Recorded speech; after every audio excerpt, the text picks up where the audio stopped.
Hello students, आज का question है if 10a plus B equals to root three comma 10a minus B equals to 1/√3 और a plus B ये 0 से 90 degree के बीच में एंगल दिया हुआ है। देखो 10 के अंदर में जो भी वैल्यू रहती है वो थीटा की रहती है, मतलब एंगल है, चाहे वो a प्लस बी हो चाहे a माइनस बी हो। तो हमें क्वेश्चन में a प्लस बी मतलब a plus B maximum value उसने कहा है कि 0 से 90 के बीच में ही है, जहां पे a की वैल्यू b से बड़ी है, तभी यहाँ पे a माइनस बी लिखा है। अगर a की वैल्यू b से छोटी दिया होता, अगर कम रहती तो ये b माइनस a होता। अगर सपोज a की वैल्यू छोटी है और यहाँ पे हमने मेंशन कर दिया a माइनस बी, तो टेन थीटा निगेटिव आता, जो फिलहाल अभी हमारे कोर्स में नहीं है। 10th में आपको 0 से 90 डिग्री के बीच में ही सॉल्यूशन देते हैं। Find a and b। Teachers क्या करते हैं स्टूडेंट्स, आपको ये और ये लेके सीधा सॉल्यूशन स्टार्ट कर देते, कभी आपको बताते नहीं है कि 0 से 90 के बीच में ये क्यों दिया है, a ग्रेटर देन b क्यों दिया है, ये जानना जरूरी है। अभी नहीं, आने वाले टॉपिक में, आने वाले क्वेश्चंस में, इन फ्यूचर आप जब 11th 12th की स्टडी करेंगे तो आपके लिए बहुत मैटर करेगा। हर क्वेश्चन में जब भी लिमिट दी होती है, इसे लिमिट कहते हैं, ठीक है, लिमिट दी होती है तो वो जरूर किसी ना किसी वजह से दी होती है। मैं आपको बता दे रही हूँ, कोई भी दो वैल्यूज है, इनका सम 0 से 90 के बीच में है, मतलब ये एक्सेसिबल है, ये आपके कोर्स के हिसाब से दिया हुआ है। a माइनस बी, ए की वैल्यू बड़ी होना बहुत जरूरी है क्योंकि वो सामने है, अगर वो छोटा रहेगा तो 10 निगेटिव में जाएगा जो हमारे कोर्स के बाहर है, इसलिए उसने क्वेश्चन में मेंशन किया है। a और b आपको फाइंड आउट करने बोल रहा है, तो हम इसे स्टार्ट करते हैं,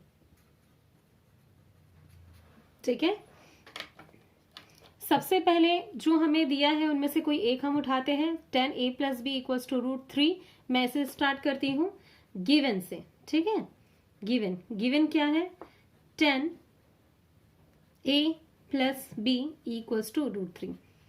जब आपको क्वेश्चन आया तो आप देख के मत डरिए, शुरू की वैल्यू से बहुत इजी है। कैसे करेंगे, कुछ नहीं, अभी आप 10a प्लस बी का तो कुछ कर नहीं सकते, तो सोचिए कि √3 10 में कौन सी वैल्यू होती है। टेबल हमारी प्रीवियस वीडियो में आपको दिया हुआ है, हमने एक्सप्लेन किया हुआ है, उसमें जाइए, उसमें देखिए √3 कौन सी वैल्यू होती है। जब हम टेबल देखते हैं तो हमको क्या पता चलता है कि √3 10 की 60 डिग्री की वैल्यू होती है, तो √3 की जगह मैं लिख दूंगी 10 60 डिग्री। सिर्फ लिखूंगी नहीं, मुझे यहाँ मेंशन करना जरूरी है। मैंने आपको बताया फॉर्मूला, वैल्यूज जो भी आप पुट करते हैं, जो भी यूज करते हैं, उसे जरूर साइड में मेंशन करिए, ये आपका प्रेजेंटेशन अच्छा कर देता है। टीचर्स कभी अगर बच्चों के मार्क्स काटना भी चाहें और लास्ट में सपोज मिस्टेक हो भी जाए, तो वो इन सब चीजों को देख के 2-3 मार्क्स दे देते हैं, ठीक है।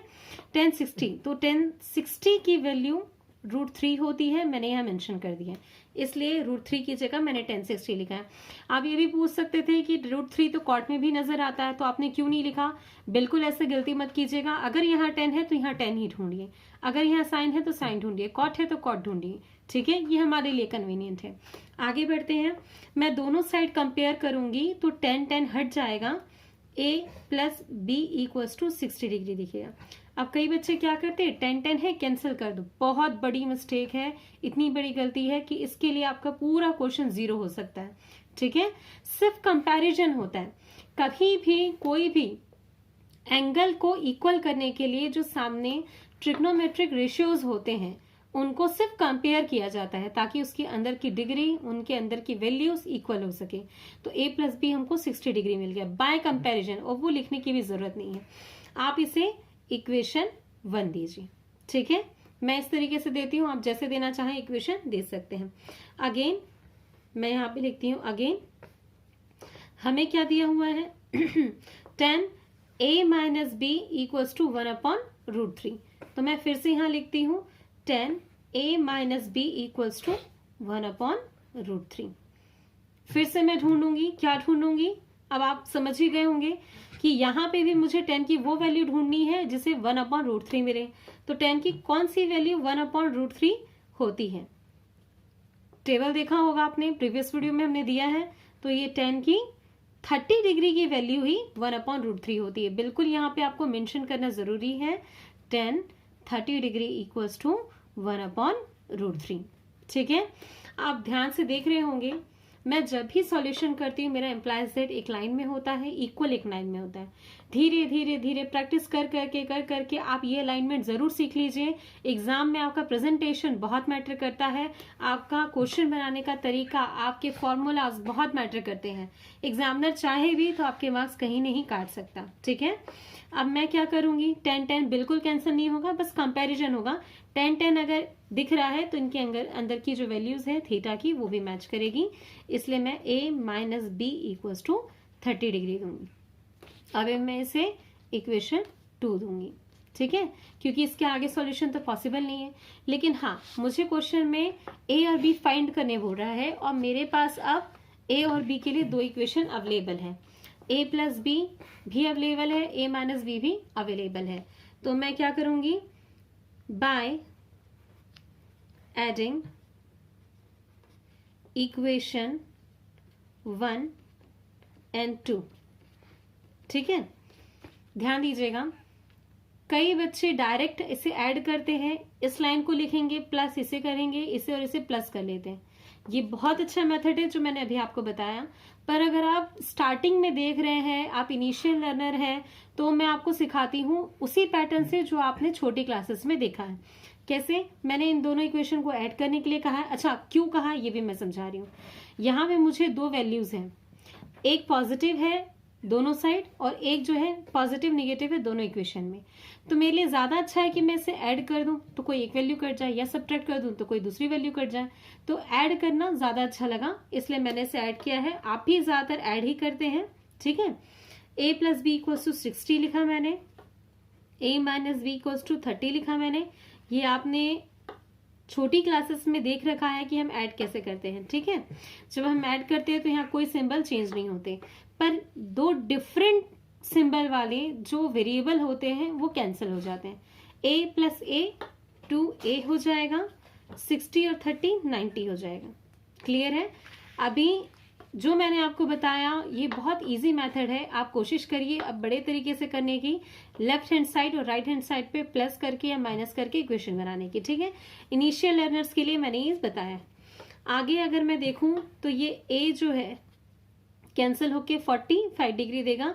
अगर आपको नहीं समझ में आता है तो उसे क्रॉस मल्टीप्लाई करके बता रही हूँ। 2 यहाँ मल्टीप्लीकेशन में है तो दूसरे साइड जाएगा तो वो डिवीजन में आ जाएगा, तो ये क्रॉस मल्टीप्लाई होके यहाँ आया।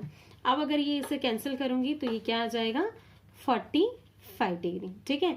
आप इसे कैंसिल करके दिखाना चाहते हैं तो दिखा सकते हैं, कायदे से नहीं दिखाना चाहिए, ठीक है। a की वैल्यू 45 डिग्री आ गई है।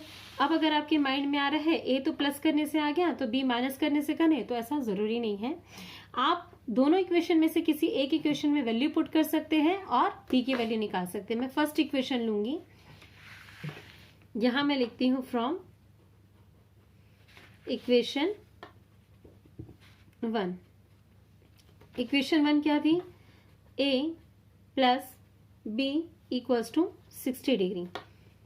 a की वैल्यू क्या है 45, अभी हमने निकाली है, plus b equals to 60 degree, ठीक है। b equals to 60 minus 45 degree, मैंने इसे यहाँ ट्रांसफर किया है और अब b की वैल्यू हमको क्या मिल गई है, 60 माइनस 45 इक्वल्स टू 15 डिग्री, ठीक है। क्वेश्चन हमारा जिस पैटर्न में पूछता है आंसर भी हमें उसी पैटर्न में देना होता है। तो मैं आंसर देती हूं,